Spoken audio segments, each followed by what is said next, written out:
43장. 아미트라노에서는 화요일과 금요일 오전에 교수들이 와서 학생들이 작품을 비평해 주기로 되어 있었다.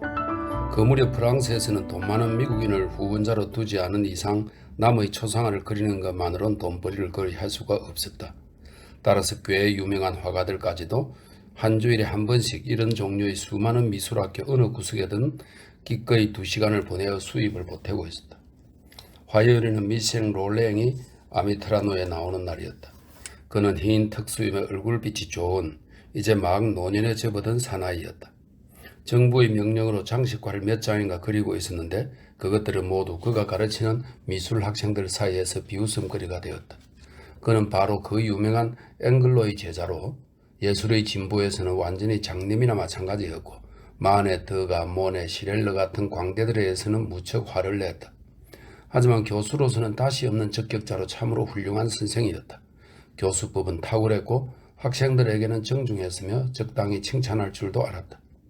이와는 반대로 금요일에 나오는 포안의 교수는 사귀기 어려운 사람이었다. 치열이 고르지 못했고 수염은 더러운 잿빛에 눈초리는 험한 것이 보기에도 까다롭게 생긴 주름투성이의 키 작은 사람이었다.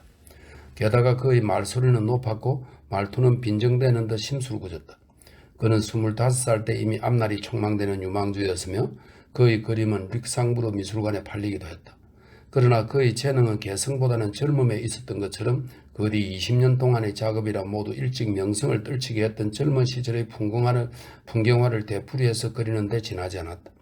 남들이 그의 그림의 제자리 그림을 비난하면 그는 의례 이렇게 대답하는 것이었다. 코르를 보란 말이야. 죽을 때까지 한 가지 그림밖에 그리지 않았어. 나도 이것으로 충분하지 않은가? 그는 누구든지 간에 다른 화가의 성공이라면 모조리 시기했고 특히 인상파 화가들에 대해서는 특별한 개인적 정오심마저 품고 있었다. 그 까닭인즉 그 자신의 실패는 대중이라는 불결한 동물을 매혹시킨 이른바 광적인 유행 탓이라고 믿었기 때문이다.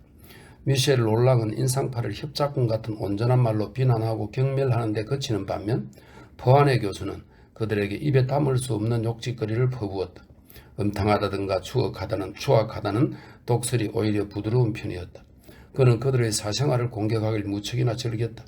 어떤 때는 빈정거리는 냉소로 또 어떤 때는 그야말로 신을 모독하는 추잡하고 구체적인 사생활까지 들추어내면서 그들의 출생이며 부부관계를 욕보였다. 더욱이 그는 비열한 욕설을 강조하기 위해서 특히 동양적인 비유나 과장을 이용하곤 했다. 현재 작품을 보아주는 학생들에게도 결코 경멸과 욕설을 상가지 않았다. 따라서 그들은 그를 미워하기도 했고 두려워하기도 했다. 여학생들은 잔인할 정도의 빈정거림을 당하고는 곧잘 울기까지 했는데 그것 또한 그의 냉소를 부채질하는 것이었다. 그의 공격으로 심한 괴로움을 받은 학생들이 가끔 항의하기도 했으나 그는 여전히 해고되지 않았다. 왜냐하면 그는 틀림없이 미술 교수로서는 파리에서 인류였기 때문이다.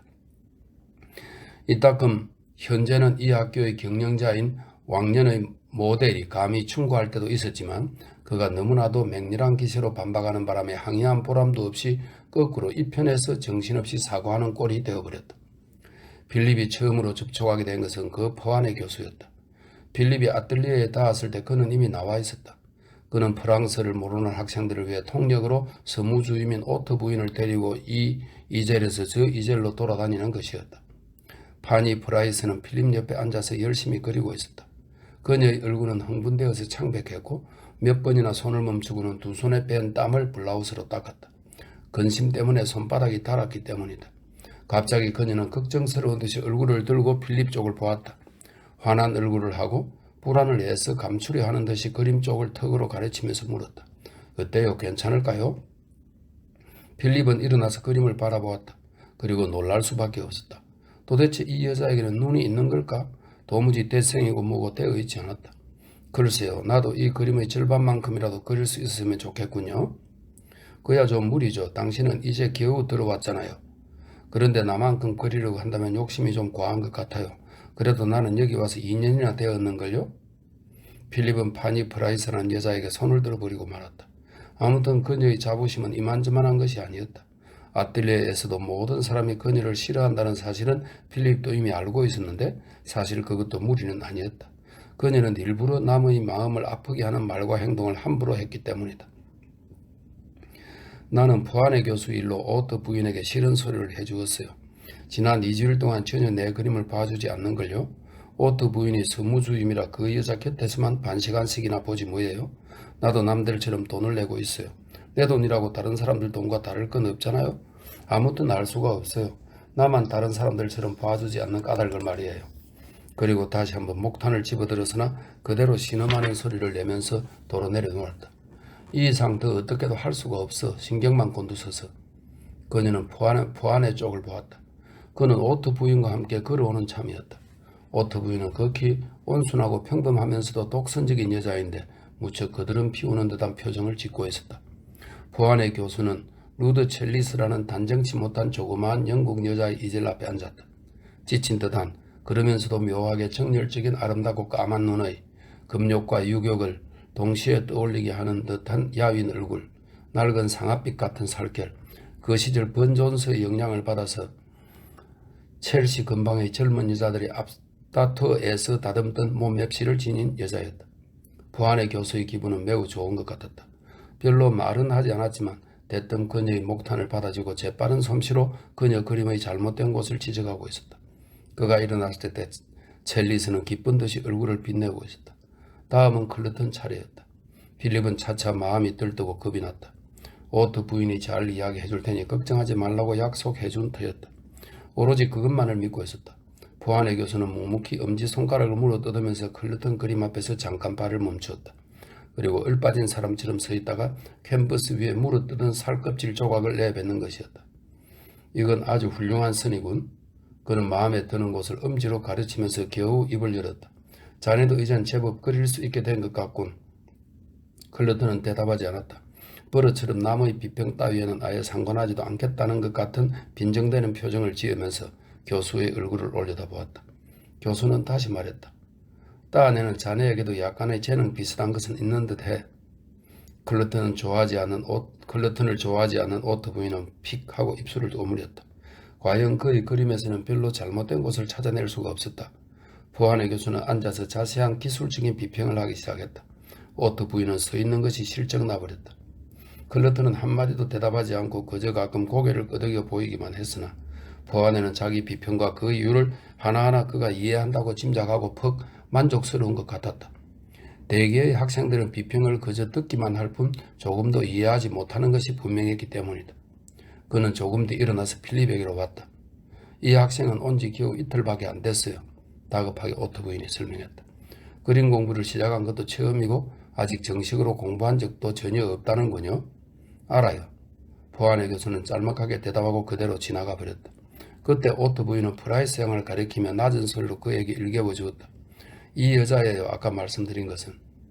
포안의 교수는 마치 실은 동물을 바라보는 것처럼 프라이스 양을 보았다. 목소리는 한층 더 높았다. 내가 자네를 충분히 봐주지 않는다고 생각하는 모양인데 오트 부인에게 불평을 했다면서? 그럼 자 보여줘요. 내게서 평을 받고 싶다고 단단히 빌렸다는 작품을. 파니 프라이스의 얼굴빛이 금방 싹 변해버렸다. 건강치 못해 보이는 피부 밑에서 핏빛이 갑자기 보랏빛으로 변하는 것이 보이는 듯했다. 그녀는 잠자코 이번 주일 첫날부터 그리기 시작한 그림을 손가락으로 가리켰다. 포안에는 앉았다. 아하, 따는? 그런데 어떻게 말해주었으면 하나? 좋은 그림이라고? 하지만 그렇게는 못하겠는걸? 잘 그렸다고 해주었으면 싶은가? 어림도 없단 말이야. 어디고 괜찮은 점이라도 있다면 말해주면 좋겠나? 전혀 없는걸? 그러면 어디가 나쁜지 그걸 지적해 주었으면 좋겠다는 건가? 이건 모조리 나빠. 도대체 대먹질 않았단 말이야. 그럼 어떻게 하면 되는지 그것이 듣고 싶다는 거겠지? 차라리 찢어버리는 게 나아. 어때? 이제 만족하나? 프라이스 양은 새파랗게 질려 있었다. 더욱이 오트 부인 앞에서 그러한 말을 들었으므로 그녀는 안절부절 못했다. 프랑스에서는 꽤 오래 살아서 프랑스어에는 충분히 알 텐데도 지금은 거의 한마디도 입 밖에 낼 수가 없는 형편이었다. 이처럼 심하게 대하실 까닭이 없다고 생각해요. 제 사례금만 특별히 다른 사람들 것보다 나쁠 이유는 없을 거고 말이에요. 가르쳐 주십사고 돈을 내는 거 아니겠어요? 이렇게 되면 가르친다고는 생각할 수 없을 것 같군요. 뭐라는 거지? 응? 뭐라는 거야? 포안에가 오트 부인을 돌아보며 물었다. 그러나 어지간한 오트 부인도 이 통역에는 망설였다. 그러나 프라이스 양이 악센트가 강한 프랑스로 다시 한번 되풀이해서 말해버렸다. 저는요, 어디까지나 가르쳐 주십사 하고 돈을 내는 겁니다. 순간 그의 두 눈은 분노로 번들거렸다. 그의 목소리는 한층 더 거칠어졌다. 그는 주먹을 불끈 쥐고 흔들어대면서 외쳤다. 안 됐지만 난 이젠 자네를 가르칠 수가 없어. 차라리 낙타 부인을 가르치는 편이 낫겠단 말이야. 그러고는 오토 부인을 돌아보고 말했다. 물어봐 줘. 이 여자는 재미로 그림을 공부하는 건지 혹은 장래 돈벌이로 하려는 건지. 저는 물론 화가로 먹고 살 작정이에요. 브라이스 양이 말했다. 그렇다면 이 사실만은 일러주는 것이 내 의무인 듯하군. 이건 완전히 시간 낭비야. 재능이 없다는 것만이라면 그렇게 큰 문제도 아니야. 요즘 재능이란 건 그렇게 거리를 이리저리 굴러다니는 게 아니니까 말이야. 그러나 자네에겐 그림을 아는 마음이나 소질은 들 것만큼도 없단 말이야. 여기에 온 지 몇 해나 되었지? 5살 난 어린애라도 두세 번만 배우면 자네보다는 훨씬 잘 그릴 거야. 한 가지만 말해주지. 이런 가망 없는 일은 포기하란 말이야. 생계를 유지하려면 차라리 가정부가 되는 편이 화가보다는 훨씬 돈을 벌 수 있으니까 말이야. 자, 보라고. 그렇게 말하면서 그는 목탄 한 개를 집어들었다. 그것은 종이에 눌러대자마자 뚝 하고 부러졌다. 그는 쳇 하고 혀를 찼으나 그대로 부러진 목탄으로 쫙쫙 선을 그어갔다. 그는 빠르게 선을 그어가면서도 입으로는 여전히 맹렬하게 독서를 퍼부었다. 보란 말이야. 이 팔이 좌우가 서로 길이가 다르지 않아? 그리고 무릎을 좀 보란 말이야.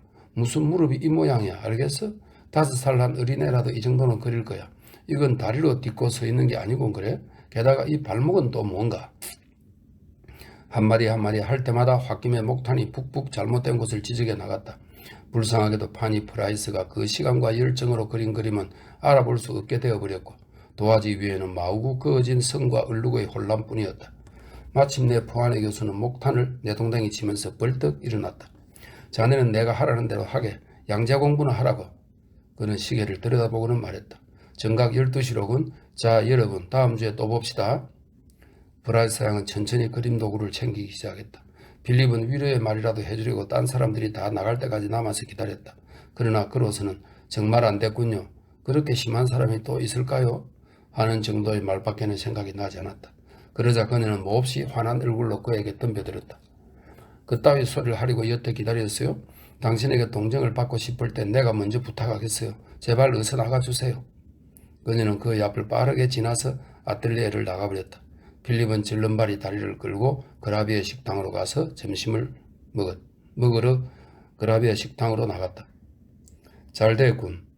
필립이 아까 일어난 이야기를 식당에 사자 로우손이 말했다. 참으로 심술구전 게으름뱅이거든. 비평에 몹시 민감한 로우선은 평을 듣기 싫은 것이 화나서 포아네가 오는 날은 아예 아틀리에에 나가지 않았다. 난 내 그림에 대해서 남에게 이러니 저러니 말을 듣기가 아주 싫단 말이야. 알겠나? 잘되고 못되고는 자기 자신이 알아. 뭘 자네는 나쁘게 말하는 소리만이 듣기 싫어서 그러는 거지. 클루턴이 냉담하게 받아넘겼다. 오후에 필립은 릭상부르에 가서 그림을 구경하려고 공원을 지나가는데 파니 프라이스가 또 그 벤치에 앉아있는 것을 보았다. 기껏 위로의 말을 주었는데 오히려 쏘아붙인 그 예의에 벗어난 행동에는 그도 불쾌했으므로 필립은 못 본 채 하며 지나가 버리려고 했다. 그러나 그녀 쪽에서 얼른 몸을 일으키며 다가왔다. 모른 체 하실 작정이에요? 천만의 말을 건네봤자 당신이 싫어할 것 같아서요. 어디 가시는 길이에요? 마네의 그림을 좀 구경할까 해서요. 평판이 무척 좋은 것 같더군요. 저하고 같이 가는 것이 싫으세요? 릭상부르라면 내가 잘 알거든요. 그 밖에도 한둘 좋은 것을 가르쳐 드릴 수 있을 텐데. 직접 사과를 하기가 쑥스러워서 대신 이런 말을 하는구나 생각되었다. 친절을 베풀어줘서 고맙군요. 좋습니다. 혼자 가고 싶으면 그렇다고 말씀하세요. 그녀가 다소 불안스럽다는 눈치로 말했다. 아닙니다. 좋다니까요. 두 사람은 미술관 쪽으로 걸어갔다. 가요보트의 작품이 수집 전시되어 있는 그곳 덕분에 그제야 비로소 회학고 학생들은 인상파 화가들의 작품을 마음껏 분석할 수 있게 된 터였다. 이제까지는 다만 라피트 그리에 있는 화상 뒤랑 뒤엘의 화랑이나 아니면 그의 자택에서 볼 수밖에 없었다. 브라이스 양은 곧장 마네의 올랑피의 앞으로 그를 인도했다. 그는 숨을 죽이고 놀라는 눈길로 묵묵히 바라보았다. 어때요? 마음에 드세요? 그녀가 물었다. 글쎄요. 잘은 모르지만. 그는 힘없이 대답했다. 단언해도 좋아요. 이 미술관 안에서 휘슬러의 어머니 상을 빼고는 이 그림이 단연 최고의 걸작이에요. 그녀는 잠깐 천천히 보도록 해주었으나 이었고 이번에는 그를 정거장 풍경을 그린 그림 앞으로 데려갔다. 이것이 바로 모네의 작품이에요. 생 라자르 정거장이죠. 하지만 설로는 평행이 아니군요. 그런 거야 아무리면 어때요? 그녀는 무뚝뚝하게 말했다. 필립은 스스로도 부끄러워졌다. 파니 플라이스는 아틀리에에게서 주고받은 잔소리들 하나도 빼지 않고 들어두었다가 그것을 남에게 태연히 아는 체하고 자랑하는 그런 부류의 여자였다. 계속해서 그녀는 그림에 대한 설명을 늘어놓기 시작했다. 시금방진 말투이긴 했지만 그렇다고 해서 전혀 통찰력이 없는 것도 아니었다. 작가가 의도한 바를 그리고 감상자로서는 어디를 보아야 하는지 등을 쭉 이야기했다. 손가락질을 마구 해대면서 설명했다. 필립에게는 모두가 새로운 지식뿐이므로 일단 심취해서 듣기는 했으나 한편으로는 매우 난처했다. 여태까지 숭배해온 화가는 와트 아니면 번 존스 정도였기 때문이다. 전자의 아름다운 색채, 후자의 신미적인 기교, 이러한 것들이 그의 신미감을 완전히 만족시켜 주었던 것이다. 그들이 즐겨 내세우는 막연한 이상주의, 또 그들이 선택하는 주제에 숨겨진 다분한 철학적인 사상, 그러한 것들이 그가 러스킨을 열심히 읽은 결과로 얻은 예술의 기능과 멋지게 일치했기 때문이다. 그러나 지금 여기에서는 전혀 다른 성질의 것이 존재하고 있었다. 여기에는 이미 윤리적인 호소 따윈 조금도 없었다. 그리고 이러한 작품을 냉정히 살피는 것은 결코 보다 맑고 보다 높은 인생으로 이끄는 그러한 것은 아니었다. 그는 당황하고 있었다. 드디어 그는 말했다. 지금 제 마음은 온통 마비돼 버린 것 같습니다. 그 이상은 머리에 들어가지 않아요. 안 되겠어요. 밖으로 나가 앉아서 좀 쉬죠. 그러세요. 그림이란 것은 한꺼번에 너무 많이 보지 않는 편이 좋아요. 밖으로 나오자 그는 먼저 그녀의 수고에 깍듯이 고마움을 나타냈다. 뭘요? 괜찮아요. 제가 좋아서 한 짓인데요. 그녀는 조금 무뚝뚝하게 대답했으나 곧이어 말했다. 괜찮으시다면 내일은 루브르 박물관에 안 가시겠어요? 가는 도중에 뒤랑뒤를 상점에다 데려다 드리겠어요. 정말 너무나 고맙습니다. 남들은 모두 그렇게 말하지만 당신만큼은 절 그렇게 나쁜 여자라고는 생각하지 말아주세요. 네? 제가 왜 그렇게 생각하겠어요? 그는 희미하게 웃었다. 모두가 절 아틀리에에서 쫓아내려고 해요. 하지만 누가 나가줄까 봐요? 저는요, 있고 싶을 때까지는 있어줄 작정이에요. 오늘 아침 일만 해도 모두가 오트 부인이 꾸며낸 일이었거든요. 저는 알고 있어요. 그 여자는 전부터 절 미워했어요. 그런 일이 일어나면 아무리 저라도 물러날 줄 아는 모양이죠. 아마 틀림없이 제가 없어져 주기를 바라고 있을 거예요. 제가 그 여자에 대한 일을 여러 가지 많이 알고 있거든요. 결국 그 여자는 그게 걱정인 거예요. 그녀는 뭔가 복잡하게 뒤얽힌 이야기를 길게 늘어놓기 시작했다. 곁에서 보기엔 아무렇지도 않은 얼굴로 꾸미고 있지만 알고 보면 오트 부인은 참으로 누구보다도 평범하고 보잘것없는 데다가 불미스러운 정사마저 있는 여자란 것이었다. 그 다음에는 오늘 아침에 포안의 교수가 칭찬했던 루드 첼리스의 소문을 이야기하기 시작했다. 그 여자는 말이죠. 아틀리에의 아무 남자하고나 관계하고 있어요. 매춘부나 다름없어요. 게다가 불길하게 짝이 없단 말이에요. 한 달에 한 번씩 밖에 목욕을 안 한대요. 정말이에요. 난 알아요. 듣고 있는 필립은 마음이 불쾌했다. 첼리스 양에 대해서 여러 가지 소문이 도는 것은 이미 들어서 알고 있었다. 그러나 어머니와 함께 살고 있는 오트 부인이 정숙하지 않는다는 것은 생각만 해도 어처구니 없는 일이었다. 현재 자기와 나란히 걷고 있는 이 여자가 이토록 아기에 찬 거짓말을 함부로 한다고 생각하니 그는 두려워졌다. 그네들이 무엇라고 하든 전 아무렇지도 않아요. 지금까지처럼 그대로 해나갈 뿐이니까요. 충분히 해나갈 수 있어요. 저는 어디까지나 화가라고 생각해요. 그만두느니 차라리 죽어버리는 편이 나아요. 저는요, 학교에서는 가장 놀림감이었지만 나중에 그 중에서 단 하나밖에 없는 천재였다는 그런 따위의 인간은 되고 싶지 않아요. 내 흥미는 예술뿐이에요. 예술을 위해서라면 기꺼이 한평생을 바쳐도 괜찮아요. 중요한 건 어디까지나 중간에서 꺾이지 않고 끝까지 해나가는 것, 그것뿐이에요. 아무튼 이 여자는 자신의 평가대로 자기를 인정해주지 않는 사람에 대해서는 누구를 막론하고 무언가 좋지 않은 동기를 억지로 만들어내고야만 하는 것이었다. 클러튼도 마음에 안 든다고 말했다. 그러한 남자에게 진정한 재능 따위가 있을 리 없다. 그저 겉보기에만 나타나는 경박한 것뿐으로 제 아무리 분해서 발을 굴려보았자 초상화 한 장도 제대로 못 그릴 위인이라고 했다. 그리고 로슨에 대해서는 이렇게 말했다. 가장 보기 싫은 건 그 빨강머리 주근깨 투성이 녀석이에요. 포아내가 무서워서 그림도 못 내놓거든요. 요컨대 난 절대로 질려서 겁내거나 하지 않아요. 안 그래요? 포아내가 말한 것이 다 뭐냔 말이에요. 어쨌든 난 진정한 예술가란 말이에요. 두 사람은 마침내 브라이스의 집 가까이까지 와 있었다. 필립은 그녀와 헤어지면서 후유하고 한숨을 내쉬었다. 44장. 그러면서도 프라이스 양 쪽에서 다음 일요일에는 루브르로 안내하겠다 말했을 때 그는 고맙다고 해버렸다. 그녀는 먼저 모나리자를 보여주었다. 솔직히 말해서 그는 조금 실망했다. 그러나 월터 페이트는 유명한 이 그림에 대해 한층 더 미화했다고 봐도 좋을 보석과도 같은 아름다운 말들을 쏟아냈다. 필립은 그 말들을 그 얌송할 수 있을 만큼 충분히 읽어왔으므로 자기 마음과는 상관없이 그대로 프라이스 양에게 되풀이해 보았다. 그런 건 모두 문학이에요. 그녀는 사뭇 경멸하는 듯이 대답했다. 그런 것 따윈 깨끗이 잊어버려야 해요. 다음에는 그에게 렘브란트의 그림 몇 개를 보여주고 매우 적절한 평을 여러 가지 해주었다. 그녀는 엠마오의 사도들이라는 그림 앞에 섰다. 이 작품의 아름다움을 이해하게 되면 당신도 그림을 좀 알게 될 거예요. 그녀는 퍽 의젓한 태도를 보이며 말했다. 그 다음에는 앵그르의 오달리스크와 샘을 보여주었다. 프라이스는 참으로 독선적인 안내자여서 그가 보고 싶어하는 작품은 보여주지 않고 그녀가 감탄하는 작품은 싫다고 해도 고집을 부려가면서까지 감탄하도록 강요했다. 그림 공부에 대해서만은 확실히 목숨을 내건 열성적인 태도였다.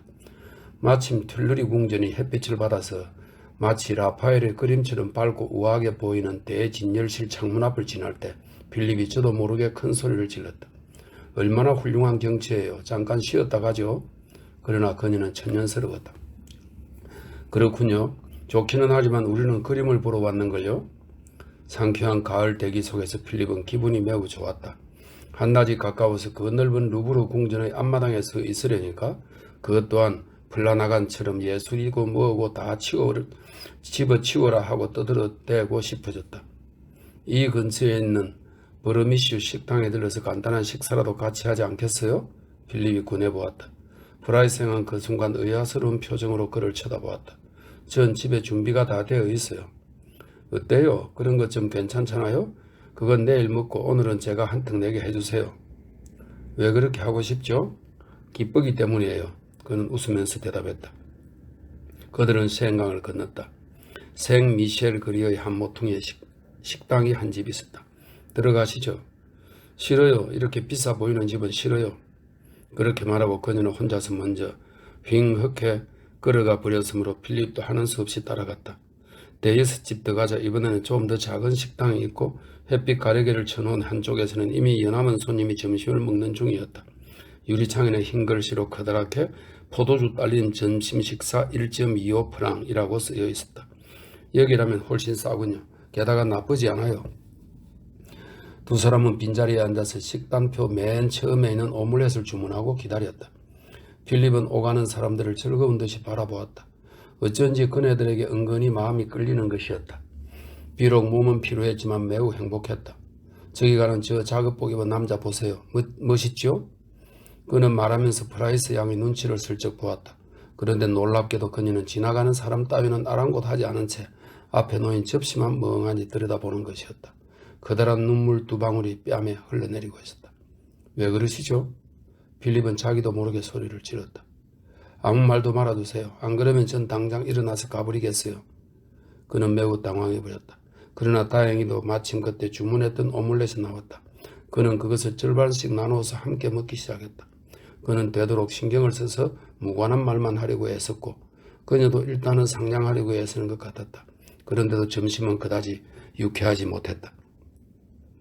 필립은 원래가 까다로운 성미여서 프라이스 양의 식사하는 모습을 보고 있기만 해도 식욕이 싹 사라지고 말았다. 쩝쩝 소리를 내며 굶주린 듯 개걸스럽게 먹어대는 그녀의 모습은 마치 동물론의 야수 같았다. 한 접시를 먹어 치울 때마다 한 방울의 고기 스프도 헛되이 하기가 아깝다는 저 빵 조각으로 접시가 하얗게 빛날 때까지 닦아서 먹었다. 카망베르 치즈가 식탁에 올랐는데 껍질은 말할 나위도 없고 나오는 것마다 하나도 남기지 않고 깨끗이 먹어 치우는 데는 기분이 상할 수밖에 없었다. 아무리 굶주렸다 하더라도 이 이상 흉할 수는 없을 것 같았다. 프라이스 양은 도무지 알 수 없는 여자였다. 오늘 사이좋게 헤어졌다고 해서 내일 셀쭉하거나 무뚝뚝하지 않으리라고는 보증할 수 없었다. 그러나 그녀에게서 여러모로 배우는 바가 적지 않았다. 자기는 제대로 그리지 못하지만 남에게 가르쳐야 할 것은 참으로 잘 알아서 그녀가 끊임없이 해주는 충고는 꽤 도움이 되는 것이었다. 필립은 오트 부인에게도 도움을 받았고 때로는 첼리스 양의 비평도 들었다. 로우슨의 잔소리, 클러튼의 작품으로부터도 필립은 여러 가지를 배웠다. 그러나 파니 프라이스는 필립이 그녀 말고 다른 사람들로부터 조언을 받는 것에는 절대로 불만이어서 이를테면 그가 딴 사람과 이야기를 하고 난 뒤에 그녀에게 조언이라도 구할라 치면 지독히 난폭한 말투로 보기 좋게 거절하는 것이었다. 로우슨이나 클러튼이나 플라나간과 같은 다른 친구들은 그녀의 일로 곧잘 그를 놀렸다. 조심하라고. 아무래도 자네를 좋아하는 눈치란 말이야. 쓸데없는 소리 말아요. 그는 웃었다. 프라이스 양이 연애를 한다니 생각만 해도 어처구니가 없었다. 그렇게 못생겼는데 그 더러운 머리, 그 불길한 손, 너덜너덜 흘러빠진 옷자락에 갈아입을 줄 모르는 갈색 옷, 이런 것들을 생각만 해도 소름이 끼칠 지경이었다. 매우 어려운 생활을 하는 것이라고 짐작은 되지만 어려운 살림이기는 모두 마찬가지였다. 몸을 깨끗이 하는 것쯤은 가능할 테고 실과 바늘만 있으면 치마쯤은 곧 손질할 수 있는 일이 아니겠는가. 필립은 자기와 사귀게 된 사람들의 인상을 일단 정리해 보았다. 이제는 아득한 옛날처럼 생각되기는 하지만 지금은 그도 더 이상 하이델베르그 시절처럼 어린아이는 아니었다. 인간에 대한 좀 더 아름다운 관심도 생겨나기 시작했고 비판력도 있고 분석 검토하는 흥미도 갖게 되었다. 클러튼과는 처음 만난 이래 벌써 3개월 동안 거의 매일처럼 보는데도 그에 관한 지식은 처음보다 더 나아지지 않았다. 아틀리에에서의 인상은 대체로 유능하다는 편이고 앞으로 무언가 할 것이라는 정도는 당연히 모두들 생각하고 있었으며 본인 또한 그렇게 믿는 듯 했다. 그러나 무엇을 할 것인가에 대해서 그도 남들도 별로 알지 못했다. 아미트라우에 오기 전에는 여러 곳의 아틀리에, 줄리앙에도 미술에도 맥퍼슨에도 두루 다닌 모양이었다. 다만 그 중에서 아미토라노에 가장 오래 다니고 있었다. 그것은 멋대로 내버려두고 별로 귀찮게 간섭하지 않기 때문이었다. 그는 남에게 자기의 작품을 보이는 것을 아주 질책해서 다른 학생과는 달리 남에게 충고하는 일도 없거니와 자기도 받으려 하지 않았다.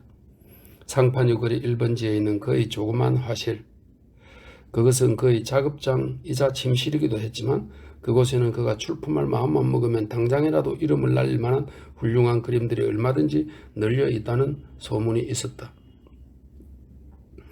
여간에서는 모델을 채용할 수 없으므로 오로지 정물화만 그리는데 그 중에 쟁반에 담은 사과를 그린 것 따위는 참으로 훌륭한 글작이라고 로우스는 곧잘 말했다.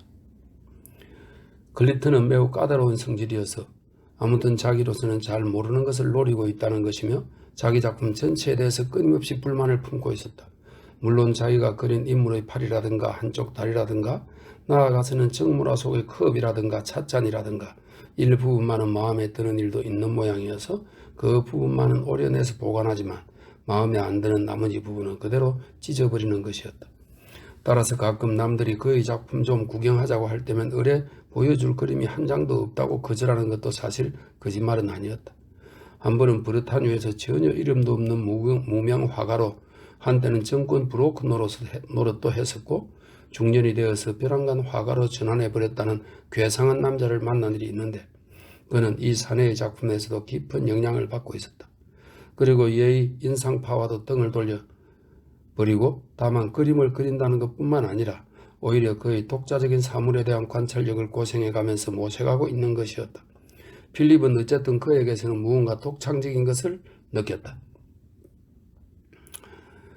그들이 언제나 식사 끼니를 때우는 그라비에에스나 밤의 베르사유, 클로즈리 드 리라 같은 곳 장소에서도 클러튼은 그의 입을 다물고 묵묵히 있었다.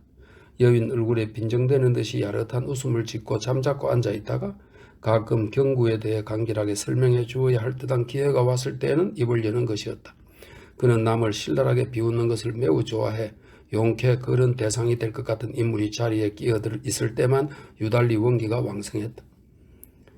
화제는 그의 그림 이야기뿐이었다. 그나마 자신이 상대할 가치가 있다고 인정하는 특정한 한두 사람 말고는 절대로 상대하지 않았다. 필립은 때로 과연 그의 속에는 무엇이 들어있을까 궁금하게 생각했다. 그의 과묵, 초췌한 얼굴, 신랄한 풍자, 그러한 것들은 확실히 강한 개성을 풍겼으나 그와 동시에 단순히 아무것도 아닌 것을 감추기 위한 교묘한 가면에 불과했는지도 몰랐다. 한편 로우슨과는 곧 친해졌다. 흥미의 범위가 넓음으로 친구로서는 재미있는 사나이였다. 학생들 가운데서는 누구보다도 독서가여서 수입은 아주 적었음에도 책 사는 것을 무척 좋아했다. 게다가 힘들게 얻은 책을 남에게 기꺼이 빌려주기도 잘해서 덕택의 필립은 폴로베르, 발자크, 베를렌, 엘리데아, 빌리에, 더 릴라당 등의 작가를 알게 되었다. 함께 연극을 보러 가기도 하고 때로는 오페라 코미크 극장의 인원 제한 없이 마구 밀어넣는 싸구려 자리에 들어간 적도 있었다. 바로 이웃의 오데온 극장에 있으므로 필립도 이내 그와 함께 루이 14세 시대의 이 비극 시인과 그들의 낭낭한 영웅식 격에 한박 열을 올리고 있었다. 티에브 그리에는 콩세르루즈가 있어 75상팀만 내면 훌륭한 음악을 감상할 수도 있었고 게다가 약간의 술이 나올 때도 있었다. 좌석은 좋지 못했고 매우 복잡하고 실내 공기는 값싼 담배 연기로 숨을 쉴 수도 없었지만 젊은 그들의 정열로는 그런 것쯤은 문제도 되지 않았다. 때로는 발비리에로 춤을 추러 갈 때도 있었다. 그럴 때는 플라나간과 함께였다. 그가 곧잘 흥분해서 큰 소리로 소란을 피우는 것이 우스워 두 사람은 허리를 잡고 웃어댔다. 그는 또 댄스의 명수여서 들어간 지 10분도 채 못되어 벌써 그 자리에서 사귄 여점원과 어울려서 춤을 추었다. 그들의 한결같은 염원은 어떻게 해서든지 애인을 하나씩 두는 것이었다. 이른바 그것은 파리에서 공부하는 학생들의 하나의 부속품이었다. 애인이 생기면 그만큼 동료들 사이에서는 인정을 받게 되어 있었다. 아무튼 자랑할 수가 있는 것이다. 다만 문제는 그들 대부분이 자기 혼자 살아가기도 어려운 형편이라는 것이다. 말로는 프랑스 여자는 영내에서 둘이 사는 것이나 혼자 사는 것이나 돈 들기는 마찬가지라고 하지만 그러나 그렇게 생각해주는 젊은 여인을 만나기란 힘든 일이었다. 그러므로 대개는 자기들보다 좀 더 유명한 화가의 보호를 받는 여자들을 부러워하거나 욕설을 퍼붓는 것으로 만족할 수밖에 없었다. 이러한 일이 파리에서도 무척 힘들다는 것은 실로 놀라운 사실이었다. 가끔 로우슨도 젊은 여자와 가까워져서 데이트 약속을 할 때가 있었다. 그런 날이면 하루 종일 내내 정신없이 기뻐서 사람을 만날 때마다 그 여자의 이야기를 미주알 고주알 들려주는 것이었다. 그러나 약속 시간에 을에 바람막기가 일수였다. 그는 밤늦게야 잔뜩 화가 나서 그라비아에 나타나서는 큰 소리로 소란을 피우는 것이었다. 제 얘기를 또 틀렸어. 난 왜 이렇게 인기가 없을까? 프랑스가 시원찮은 탓일까? 아니면 이 빨강머리 때문인가? 1년이나 파리에 살면서도 변변한 계집아는 잡을 수 없다니 한심하단 말이야 이건.